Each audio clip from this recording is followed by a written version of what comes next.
नमस्कार। आज एक बहुत बड़ी खबर के साथ मैं आपके सामने हूँ। बड़े दुख से ये बताने पड़ रहा है, निर्भया और प्रियंका रेड्डी जैसा एक और मामला अभी फिर से सामने आ चुका है। जी हाँ, मैं बात कर रहा हूँ मनीषा वाल्मीकि के बारे में। उत्तर प्रदेश के हाथरस गांव में रहने वाली वो लड़की जिसका एज 19 इयर्स था, 19 साल की वो लड़की का बलात्कार हुआ। लगभग 15 दिनों तक जिंदगी के लिए जंग लड़ती रही। आखिरकार वो हार कर इस दुनिया से चल बसी। 4 लोगों ने मिलकर मनीषा वाल्मीकि का बलात्कार किया। जब मनीषा वाल्मीकि खेत में काम करने गई थी, तब मनीषा वाल्मीकि के साथ बलात्कार हुआ। 4 लोगों ने मिलकर उसके जीभ को काटा और उसी के साथ उसकी रीढ़ की हड्डी को भी तोड़ा। उसके भावनाओं के साथ उन्होंने खेला। और बहुत बड़े सवाल के सूची के साथ आज मैं फिर मौजूद हूं आपके सामने। पहला सवाल यह है, इस केस को स्टार्टिंग में टाला क्यों गया? जब ये केस दर्ज हुआ था, उसको यूपी पुलिस ने इस केस को टाला क्यों? दूसरा सवाल यह है, जब मनीषा वाल्मीकि जिंदगी के सांस से दम तोड़ा, उस वक्त उसके पार्थिव शरीर को, यानी कि 29 सितंबर को उसके पार्थिव शरीर को उसके परिवार को क्यों सौंपा क्यों नहीं गया? यूपी पुलिस ने दादागिरी करके उसके पार्थिव शरीर को खुद ही क्यों दफना दिया? तीसरा सवाल यह है, आखिरकार दलित समाज की मनीषा वाल्मीकि को ही क्यों निशाना बनाया गया? इसके पीछे किसका षड्यंत्र है, यह जानना बहुत जरूरी है।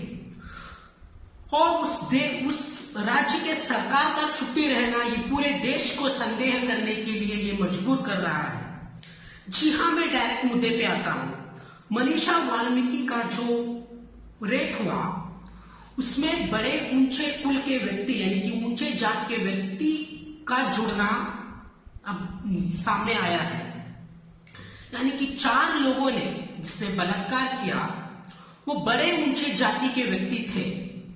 आखिरकार एक दलित समाज की लड़की को ठाकुरों द्वारा क्यों उससे कुचला गया, ये पूछने वाली बात है। हमारे लिए, इस देश के लिए, पूरे विश्व में आज भारत को एक अलग घटिया नजर से देखा जा रहा है। क्यों?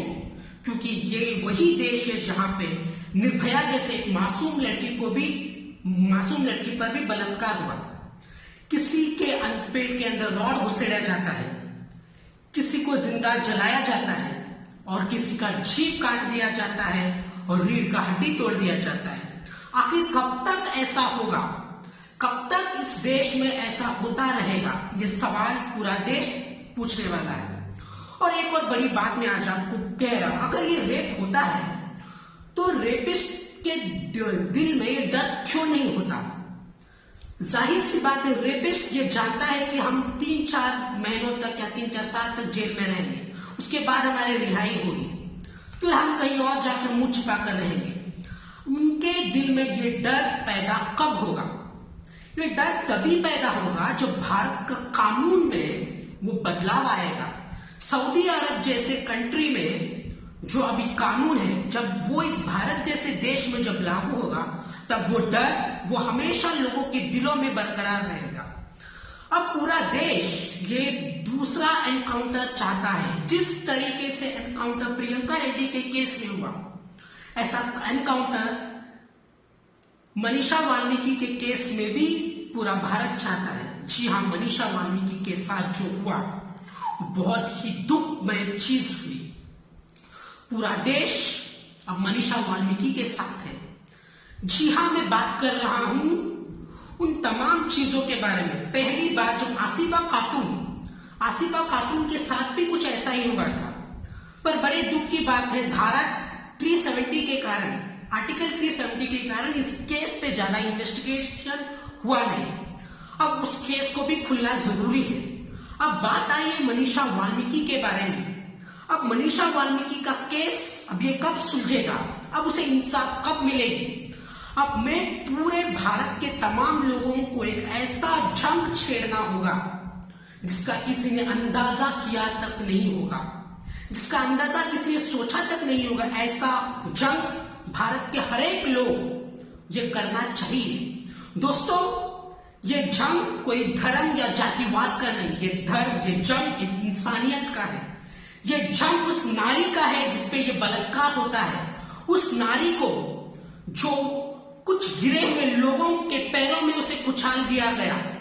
ये जंग उन तमाम लोगों का है जो सच का साथ है, जो इंसानियत का साथ दे रहे हैं।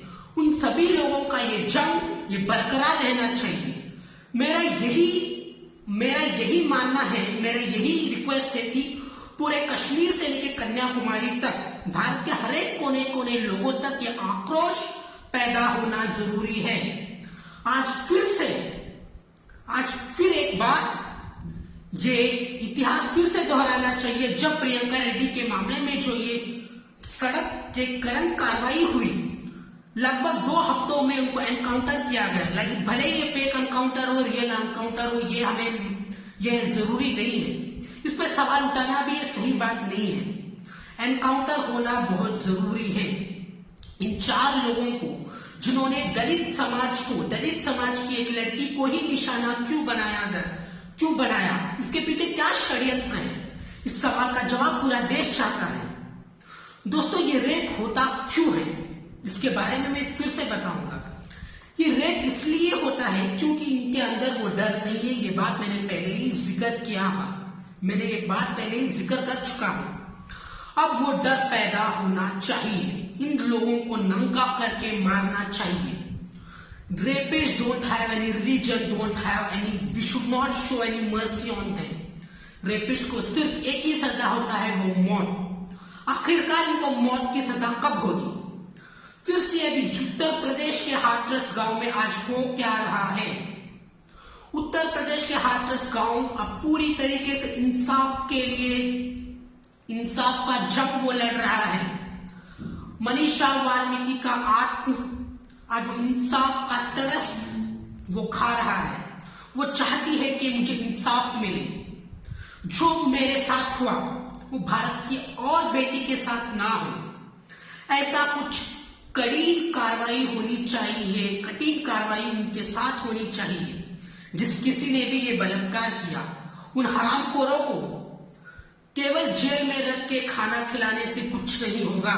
उन लोगों को फांसी पे चढ़ाना चाहिए, या तो उनको एनकाउंटर के थ्रू उनको मार दिया जाना चाहिए। ये रिक्वेस्ट पूरा देश चाहता है। इस वीडियो को जितना हो सके उससे शेयर और लाइक और सब्सक्राइब जरूर करना, ताकि ये वीडियो भारत के कोने कोने तक ये वीडियो पहुंचे। भारत के उन तमाम लोगों को ये जोश भरने के लिए मजबूर करें, ताकि हर एक व्यक्ति, हर एक इंसान इस जंग में शामिल हो।